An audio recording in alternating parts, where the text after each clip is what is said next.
everyone, my name is Rachel. Welcome back to my channel. Today I'm here to bring you guys my end of February reading wrap up. I have 18 books to talk about in this video, which is exciting, especially when you consider that February is a shorter month than usual. So for my makeup today, I decided to experiment with this Nautical Nonsense palette by Wet n Wild. It is a Spongebob Squarepants themed eyeshadow palette. If you know nothing about me, just know that Spongebob Squarepants is arguably my favorite TV show from childhood. Though Lizzie Mcguire would be a very close second. It's actually hard for me to choose between the two, but like Spongebob is my thing.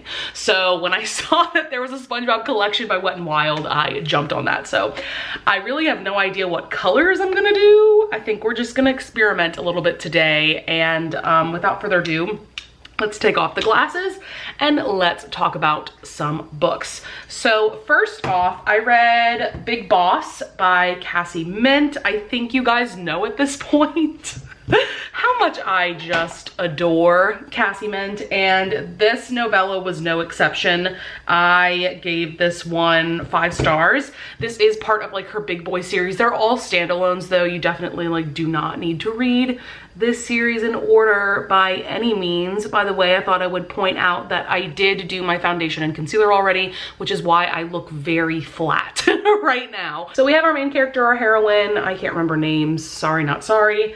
But she is in college and her best friend has invited her to come stay with her and her dad over winter break. Our heroine doesn't really have family, and so she is like jumping at the chance to come stay with her friend, not only because she loves her best friend, but she has had a huge crush on her friend's dad for a while, and it is something that her friend knows about. Her friend does tease her about it. Yeah, this just has like great pining, a really great age gap. Age gaps are like typical for Cassie Mint.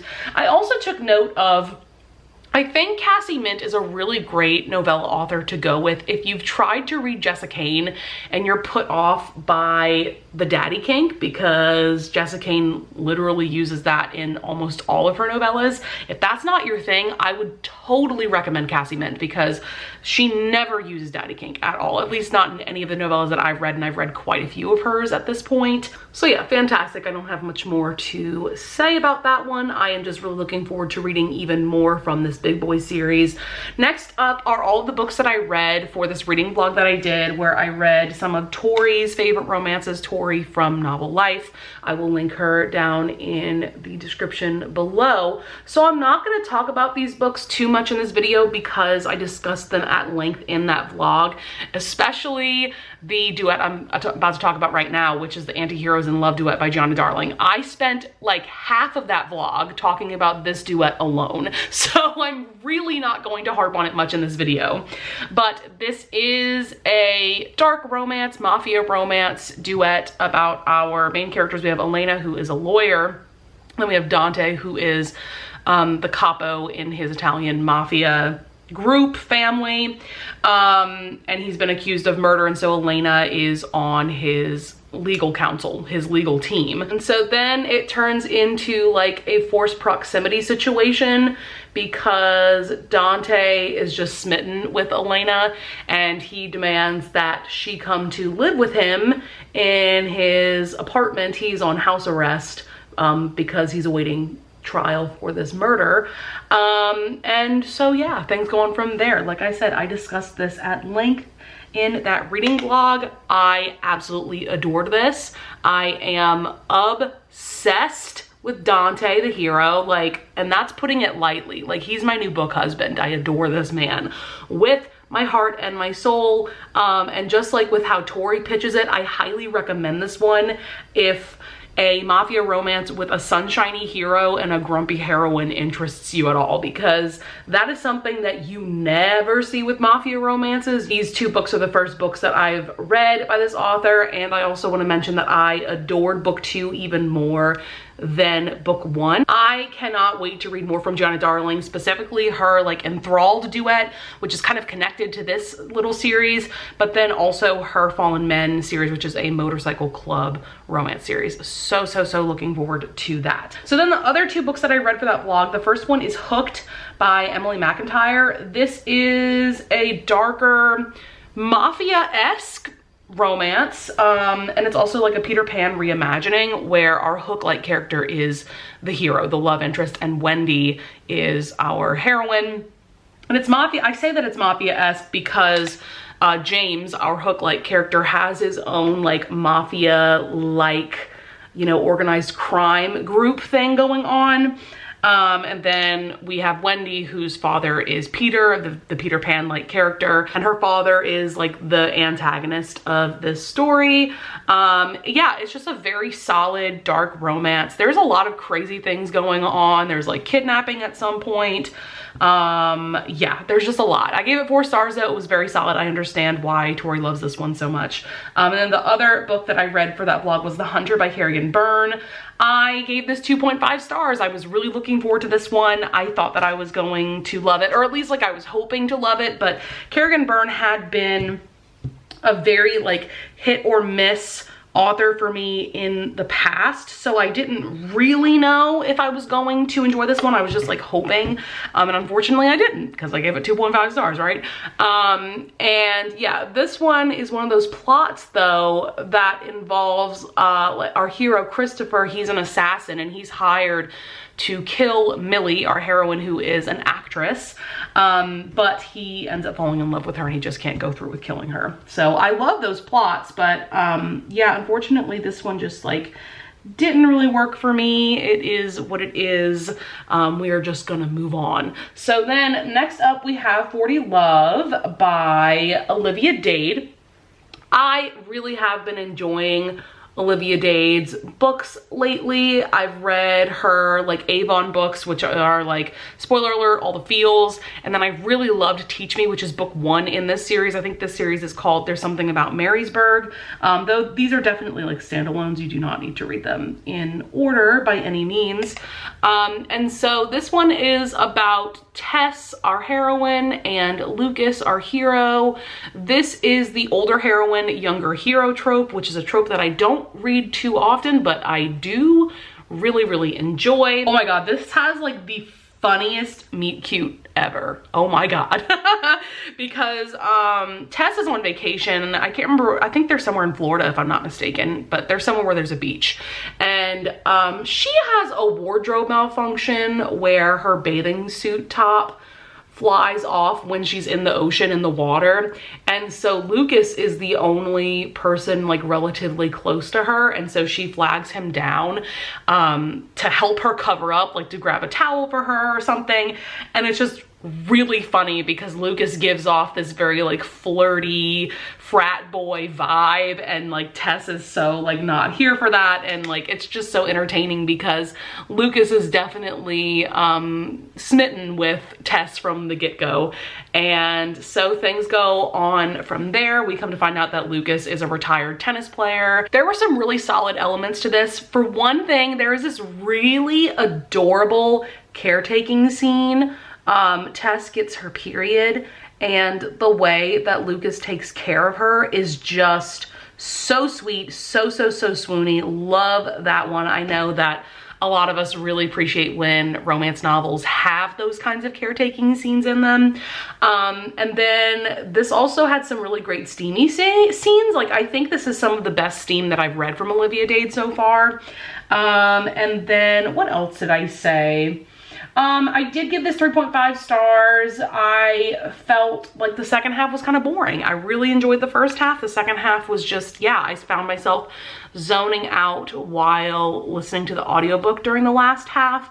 Like it was good, it just like wasn't great. It was just like a slower paced story, but overall, like, it was pretty solid, so that's why I gave it 3.5 stars. Next up, we have Winter Ward by Cassie Mint. She's going to make quite a few appearances in this video, just so you know.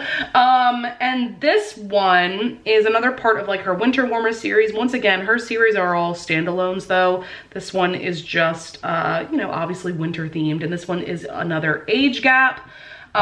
We have Bellamy, who is a violinist, and she is coming to stay with Felix, who is a composer, who is also her dad's best friend. So it's the dad's best friend trope if you're into that. And so he's like a very grumpy guy. He is like in his feels. He is very emo because he hasn't really been able to compose anything in a while. And so it is one of those stories where like the heroine kind of becomes his muse. And at first, I was gonna give this 4 stars while I was reading it because like I thought it was very solid. Like there was nothing wrong with it. I was enjoying it. I was having a good time, as I usually do with Cassie Mint's novellas, but there was nothing that was blowing me away. But then this steamy scene happened, y'all. I have to talk about it. So Felix is like playing the piano in his music room. He's trying to, you know, get inspiration, trying to compose. And Bellamy, our heroine, comes in, and this is after they've gotten to know each other more. They've become like friends, and they definitely have an attraction to each other. So Felix challenges Bellamy to this game to see if she can distract him enough to where he'll stop playing the piano, and things get really steamy, really spicy, and like that scene alone is what made me give this 5 stars. Like from then on, like the rest of the novella was just like so much better than the beginning. So good. Yeah, highly recommend this one. Next up, let's see, we have Candy Hearts by Erin McClellan. This is technically book 2 in her So Over the Holidays novella series. So this is the last novella that I had to read in this series because I had read the other ones just like randomly throughout like 2021. And I was really excited about this one because this one is an romance between William and Benji. Benji is the brother to a couple of the main characters from other novellas in this series. And also I was excited because this one was gonna center around Valentine's Day. And so this one just has like a really cool premise at the start because William owns this cabin. Benji and a bunch of other characters that are involved in this series are coming over to the cabin to have like this really fun, low-key Valentine's Day weekend. But Benji is the first one to show up. And so William and Benji are in like a forced proximity situation for the first day until everybody else shows up. And what I was really enjoying about this novella as well is that Benji, he loves to wear lingerie, like beautiful, frilly, lacy lingerie, like under his regular clothes and stuff. This was just like a really cool part of like Benji's character and the story because I've never read a romance or really any novel where a male character likes to wear lingerie. And it was like really cool like to hear him explain why he likes to wear it. And though William kind of comes off as a grumpy guy at first, he like immediately accepts Benji for who he is, and like he thinks it's hot that he wears lingerie. This just had a really great start to it. Very steamy from the get-go as well. That is typical for Erin McClellan. Lots of sex toys involved. That is also very typical of Erin McClellan. This has now happened with 2 novellas that I've read by Erin McClellan, so this makes me really sad. But in the second half, I started getting really bored. I feel like the pacing slowed down. There were still steamy scenes and things like that, but like I just did not care about what was happening on the page at all. And so the ending was cute and whatever, but I ended up giving this 2.5 stars. It just, yeah, this was my least favorite of the series, which really sucks. Next up, we have a book that I own, which is The Day of the Duchess by Sarah McLean. I'm just gonna prop this up over here. Hopefully that stays up. But I was both excited for this book and I was hesitant about this book because it is a historical romance that is a marriage in trouble. You guys should know by now I adore marriage in trouble stories. They are some of my favorites. And this one is about Seraphina and Malcolm. They are the Duke and Duchess of Haven. But the reason why I was hesitant going into this book was because I knew that there was cheating involved, which is usually a hard pass for me. It is very hard for me to root for a character when they have cheated on the other character. And I have read A Marriage in Trouble with this element before, and I'm still very conflicted about that book. That was Forget Me Not by QB Tyler. But I also gave that book 5 stars, so clearly I loved it, but I'm conflicted. And the same thing with this one. I gave it 5 stars and I'm still kind of conflicted with it, except I will say, you know, there is cheating involved. Malcolm, our hero, cheated on Seraphina, our heroine, and their marriage was never a happy marriage, because as soon as they got engaged, Malcolm learned that Seraphina, because of her, I think her mother, yes, her mother forced Seraphina to trap Malcolm into proposing to her. And so from the get-go, things were just not going well. I also want to say there is a content warning for stillbirth. This is revealed pretty early on in the story, so I'm not spoiling anything, but yes, there is a situation where Seraphina becomes pregnant from Malcolm, and it does not end happily. So then basically after the whole stillbirth situation, Seraphina has been living separately from Malcolm for like the past 3 years. And now she, oh my God, this is kind of iconic though. Like, I do love this. She ends up coming back to London. Like I said, Malcolm is a duke, so he is in the House of Lords. He's like participating in Parliament and all those things. And so she just comes in to Parliament and she demands a divorce from Malcolm. And the thing was, back then, in order to get a divorce, like, it had to go through Parliament. Like, there was like a trial, basically. Like, there was just a whole thing where Parliament had to approve it. And so because of this, Malcolm now has this incentive to prove to Seraphina that he's always loved her. And the plot gets even more interesting because Malcolm challenges Seraphina to come live with him. But I think she counters back that she'll only do so to help him find a new wife to replace her. So he invites these eligible women to his estate, and it's very interesting where the plot goes from there. But like I said, I gave this 5 stars. I think it was beautifully written, beautifully paced. Sarah McLean just really made this romance work. I was very skeptical and very hesitant about Malcolm and Seraphina ending up together for like a good 60% of the book. Like, there was definitely a time when I was reading this that I was like, you know what, maybe they should separate and find other people, you know? I have no idea how Sarah McLean made this work, but by the end I was convinced that these two people really belong together. And oh my God, there's so much angst, so much passion, longing, pain, like everything you could think of from this premise, like this book has. But at the end of the day, it was just like so beautifully done. So highly, highly recommend that one. I would say just go into this giving it a chance, even though there's cheating involved. Give it a chance. Ooh, girl, we got a lot of fallout from this eyeshadow. Boo. But next up we have I Kissed an Earl by Julianne Long. This is book 4 in her Pennyroyal Green series, which is a historical romance series that I've been slowly working my way through because I am obsessed with Julianne Long's most recent series, which is the Palace of Rogues series. This one is about Violet, who is the sister of one of the main characters from one of the previous books in the series. And I was actually really looking forward to her romance because I really enjoyed her character in the other book of the series that I've read so far, which is book 2. I just thought she was like a very entertaining character.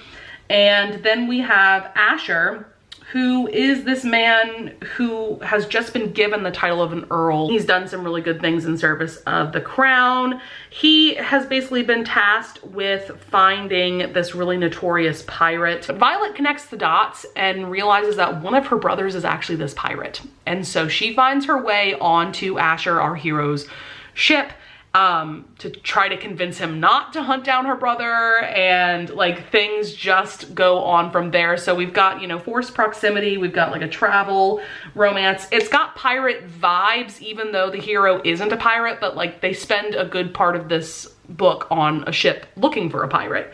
And I liked this one. I gave it 3.5 stars. Unfortunately, this was very middle of the road for me. there were some cool moments and cool scenes, and I liked the characters, but I didn't love them by any means. And it just makes me sad because I feel like Julianne Long is becoming kind of a hit or miss author for me. There are some books that I've read by her that I've absolutely adored, and then we have books like this that I'm just like okay with. Next up we have Twisted Games by Anna Huang. I was so excited to read this book because I've just been hearing so many great things about this book and then Twisted Hate, which is the next book of this series. I personally don't have an interest in reading Twisted Love just because of like the tropes, and even seeing their characters in this book, I just have no interest in reading their romance. So I'm just not going to. But this one is a princess bodyguard romance, which, come on, bodyguard romances are always just next level. And we have our heroine, Bridget. She is a princess for this really small made up European country, kind of like those Netflix princess movies. And then we have Reese, who is her new bodyguard. This is just very slow burn, forbidden, obviously, because he's her bodyguard. I do feel like the pacing at times is a little bit off, and like this could have been edited down a little bit more. However, overall, I think that this was very well done. The story was interesting, you know, kept me engaged the entire time. This is also a very sexy book. I would highly recommend this book if you love your alpha and possessive heroes, because that's definitely who and what Reese is. Like, I just had a good time with it, so I gave it 4 stars. I'm really excited about reading Twisted Hate at some point, because that one is an enemies with benefits situation, and we do get to see Jules and Josh a little bit throughout this book. And yeah, so I'm really excited to get to their story. Next up we have Walking in a Witchy Wonderland by Juliet Cross. So this is a holiday novella bind up taking place in the Stay a Spell world.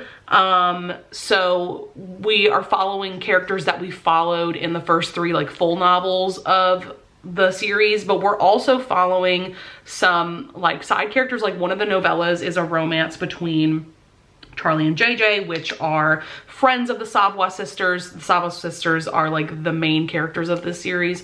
And then we also had a novella about Gareth and Livy, who are going to be the main couple in the next full Stay a Spell book. So I just really enjoyed this for what it was. I gave it 4 stars. Like, it was just really cute. I was just in the mood for this kind of holiday vibe, even though it's late February. My only thing about this bind up is the very last novella, which was about Nico and Violet. I really did not like. I was bored. So that novella has to do with Violet and Nico babysitting for Evie and Mateo, who are the couple from book 1. They now have triplets. And these triplets are like, I guess, toddlers at this point, and they're kind of discovering their abilities, their powers, and all those things. But that's what it was. It was just them babysitting these 3 babies. And they were also kind of talking about like, oh, when do we want to have kids? And I'm like, girl, I don't care about kids. I don't. Like, girl, when I read romance novellas or whatever, like, yeah, I don't care. So unfortunately, I was bored by that one. And it's also unfortunate because that was the very last novella of the bind up. So I was just kind of left on a sour note, but it is what it is. Overall, very adorable. Like I said, I gave the bind up 4 stars. Next up, we have The Truth About Cads and Dukes by Lisa Braden. This is book 2 in her Rescued from Ruin series. And I read book 1 in the early part of February, and so I was just really looking forward to this book because this is one of the books in the series that it seems like it's very universally loved. So I went into this expecting it to be a home run for me, and while I did really enjoy it, it was not the home run that I was hoping that it was going to be. But this one is about, let's see, gotta look up the character names. We have Harrison, who's a duke, and then we have Jane, who is so much of a wallflower. Like, this is definitely one of those like rake-ish character. I mean, Harrison isn't really a rake. He kind of used to be, but he's not anymore. But yeah, like a rake meeting a wallflower character. And so there's just kind of a lot going on with the story that you get context about in book 1, which is The Madness of Viscount Atherborn. So I would recommend reading that book first before going into this one. There's just a lot going on with like Harrison's family. All right, we're gonna try adding a little bit of pressed glitter to this because I feel like this eyeshadow look could use some sparkle. But the basic premise, this is kind of weird and crazy, but Jane gets roped into Harrison and Colin's lives. Colin is the brother, the younger brother to Harrison, who, like I said, is a duke. Because Colin is a mess. You could almost call him a villain in some ways, because he does some pretty awful things in both this book and the first book of the series. However, I don't know if you can really call him a villain because the things that he doesn't do anything with malicious intent. I don't know, he just gets in these situations and yeah, he ends up doing shitty things and like, I don't know.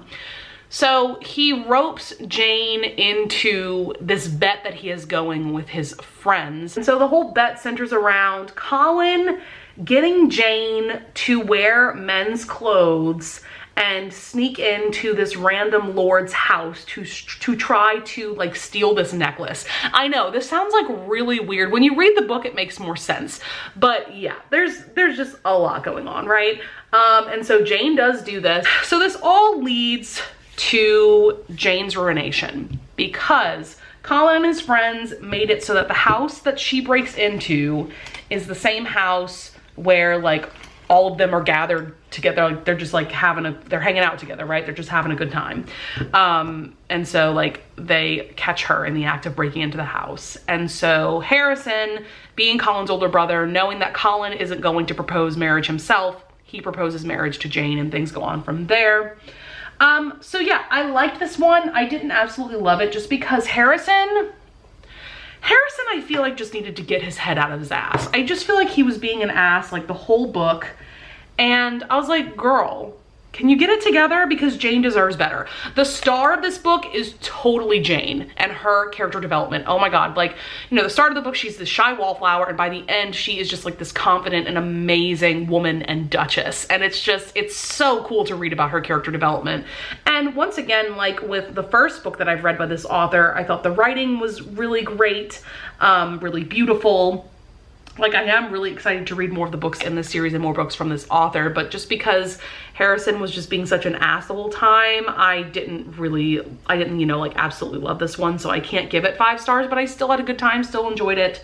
Yeah, I feel like I've talked about this book for way too long, so let's move on. Next we have Clockwork once again by Cassie Mint. This one is once again a part of like that wintry novella series. And this one, I can't remember the characters' names, but it's an age gap. It involves a clockmaker, which is very interesting, and the heroine who becomes his apprentice. I liked this one. I didn't love it. I gave it 4 stars. It was solid, but definitely not one of my favorites from Cassie Mint. Like I really don't have anything to say about that one. Then we have Cold Wood, which is the last book that I had to read in this Winter Warmer series. This one is like a Little Red retelling. Oh yeah, this is another age gap. We have our heroine who lives in the woods with her grandmother, and then we have our hero, I think I remember his name being Blaze, and he's just a recluse who lives in the woods in this cabin by himself, and like the local village has made up stories about him over the years that he's like this monster and he eats people and like just, you know, like crazy stories about him. And so our heroine gets into trouble because there's like this group of wolves that are trying to attack her, and so Blaze comes to her rescue and things go on from there. I think I gave this one 3.5 stars. I wanted to love it more than I did. Yeah, I don't know, their romance just didn't give me everything that I wanted, but it's fine, you know, just very middle of the road for me. The next book I want to talk about is Dare to Love a Duke by Eva-Lee. So the reason why this book has been on my TBR for so long is because I remember Eva-Lee herself tweeting about this book and how the very first scene is an orgy scene, and so I was just immediately intrigued and I added it to my TBR. But this one involves the Orchid, which is the sex club This is a historical romance, by the way. I don't know if I mentioned that. I mean, I think it's pretty obvious from the cover, but yeah, it's a historical romance. And we have our heroine, Lucia, who is Italian, and she runs the Orchid.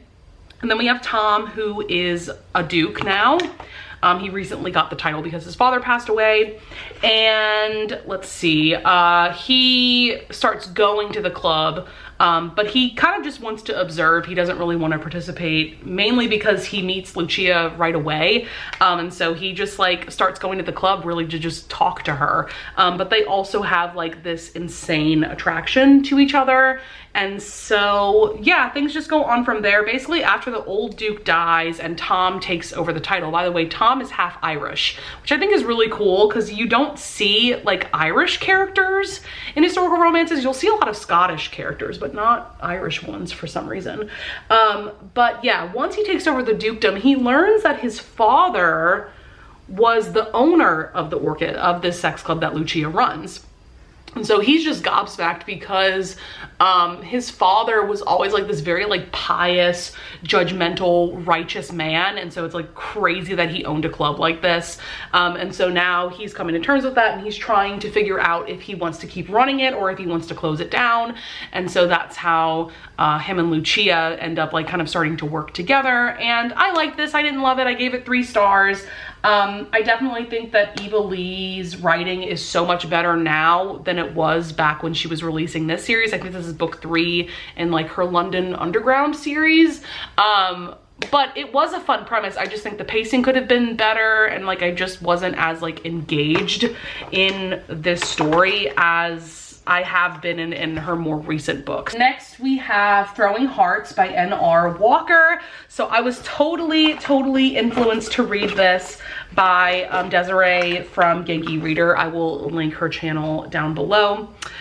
She has like the best romance recommendations, by the way. So I definitely recommend following her both on Instagram and YouTube.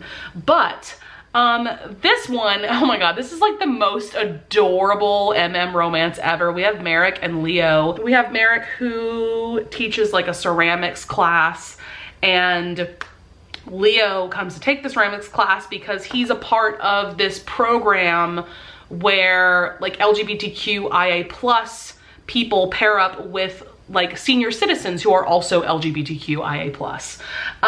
And so Leo has been paired up with this older man, Clyde, for a few years. And like, oh my god, that alone is just so freaking adorable. But yeah, they go to the ceramics class together. Leo meets Merrick. They are like instantly attracted to each other. This is just so adorable, so sweet, but also pretty sexy. It's also a pretty short book as well. I believe the audiobook was only like 5 hours, so you'll definitely fly through this one. This was just really adorable. I can't wait to read more from this author. We've got 2 left. Next we have Big Bratva, once again by Cassie Mint. This is a part of like her Big Boys romance series. And this one I was attracted to because the premise sounded really great, because it's like a Russian mafia romance, obviously, because it's called Big Bratva. But we have our hero Ilya, I believe is how his name is pronounced, and he has since gotten out of the Bratva, but his brother is still heavily involved in it. And so his brother just randomly shows up to his apartment with this girl who has like a burlap sack over her head. So he's kidnapped this girl who is the daughter of a diplomat, and his brother makes Ilya look after her until he can come retrieve her, and like it's this whole messy thing. And so it's a captor-captive situation, except the hero he wasn't the one to kidnap her, but he has to keep her. So yeah, things go on from there. I ended up giving this one 3.5 stars, unfortunately, because I feel like despite it being like a Russian mafia story and being a captor-captive situation, like I was actually kind of bored some of the time, and I feel like there could have been more sexual chemistry and tension between the 2 main characters. All right, I am done with my makeup. I have one more book to talk about, and that is Contradictions by Ambersand, I believe is their username. This is a Harry Potter fanfiction, specifically a Hermione fanfiction, as you can probably tell from the cover. If you've been following me for the past couple of months, you may know that I have been diving into the Hermione fanfiction rabbit hole, and I am not stopping anytime soon because I have like 30 more of them downloaded onto my Kindle. But this one I was so excited to read because Jen from the Book Refuge and Tiffany from Tiff Talks Pages, yes, that's her YouTube, they both have been raving about this one recently, and the premise totally sucked me in. We have Draco and Hermione. They are now adults. It's been a few years since the war. I believe this takes place in 2003 and the war ended in 1998. And so they both work for the ministry, just in like different departments. Draco works in like a much more like covert and secretive way. That's something that Hermione learns about really early on in the fan fiction. But Hermione has been having issues with her romantic relationships. She can't seem to really find pleasure, and she can't seem to like clear her mind when she's intimate with somebody. Like, she's constantly thinking about work and other things, and you know, just things like that.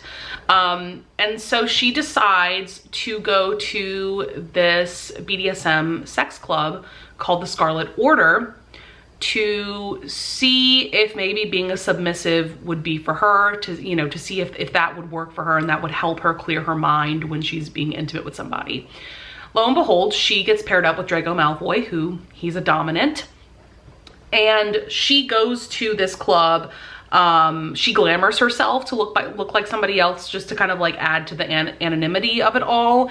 And so she's given instructions to put on a blindfold. So at first she doesn't know that it's Draco. And so they're having this experience together, and right at the end, her glamour falls. So like now she is herself, and Draco instantly recognizes her.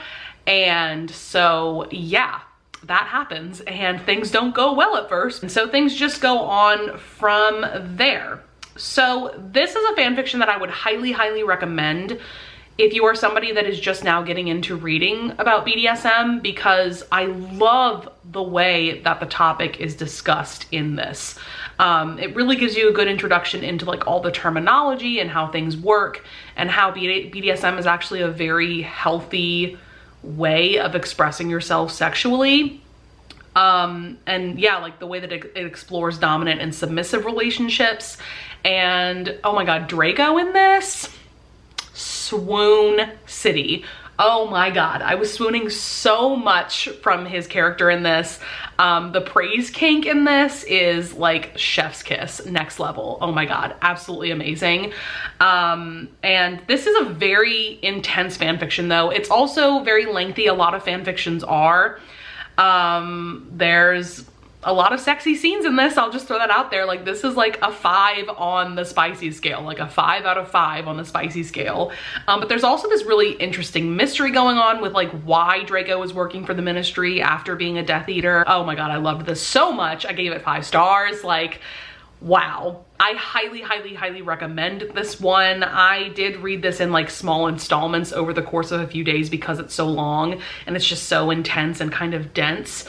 So I recommend reading it that way. And I could talk about this one for hours, but I need to stop myself. So that is it for all of the 18 books that I read in the last half of February. I would love it if you would leave a comment down below if you want to tell me about some of the books that you read this past month, or some of your favorite books that you read this month, anything like that. I always love hearing from you guys in the comments.